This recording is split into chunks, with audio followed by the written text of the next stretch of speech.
band should pay for band members' meals that are not provided by the venue when on the road.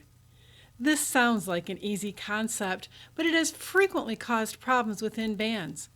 For example, what happens when one member consistently orders appetizers and steaks, while other members order less expensive meals to hold expenses down? And who exactly qualifies to have their meals paid for? Roadies, merch maidens, spouses? What do you do when the band does not have enough money to cover the bill? If you eat at a nicer place, who pays the tip? In a perfect world, we could all afford to eat whatever we want, whenever we want, at the band's expense. But music ministry is far from perfect, and usually far from being able to pay for anything beyond basic needs. So how do we demonstrate our Christianity when it comes to money and food? Do we argue in front of the waitress? Do we make everyone pay for themselves every time? Or do we scrounge for whatever we can get, ignoring the fact that we need to eat healthy food to stay healthy while on the road? There is another way. One solution that many bands use is called per diem, which means per day or for each day. The idea is to set a budget before traveling, which allows each band member a certain amount of money to spend on meals each day the band is on the road. If the band member spends more, it comes out of his or her own pocket. It's generally accepted that money left over is also kept by the band member, although most bands' per diems are so low that it's never an issue. Some bands give each member cash at the start of each day. Others give cash for a whole week or the whole tour. A few bands foot the entire food bill and settle up at the end of the tour. If you're in a band that doesn't have much cash for operating expenses, you'll want to pay the members each day. Otherwise, feel free to use whatever payment system works best for your band, as long as you keep track of the payments in your accounting. Yes, once again, record keeping is essential. You must show the per diems as band expenses in the band's accounting and claim it on band members' personal income taxes. Your accountant will ask you about meals because unlike other band expenses, only 50% is deductible. So how much is reasonable to pay for a per diem? The answer primarily depends on how much money your band has and expects to make. Some bands pay as low as $5 per day. Others go as high as $50.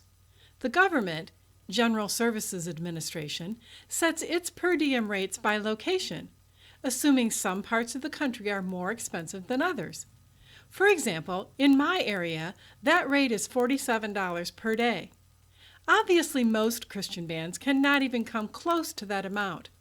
Do what makes sense for your band. $5 per day isn't much, but it's better than nothing. A promise of $50 per day that the members don't actually receive is worse than $5 because the band members don't bring enough extra money to cover their food expenses. So be realistic and truthful about how much the band can afford. The most important thing is to discuss what you plan to do before the need to provide food arises. Be sure to include a discussion on who qualifies for per diems and when the band should pay for someone else's meal. Agree on a plan and stick to it. When you get back from each tour, reevaluate the plan and revise it for the next time. You'll eventually find the system that works best for your music ministry.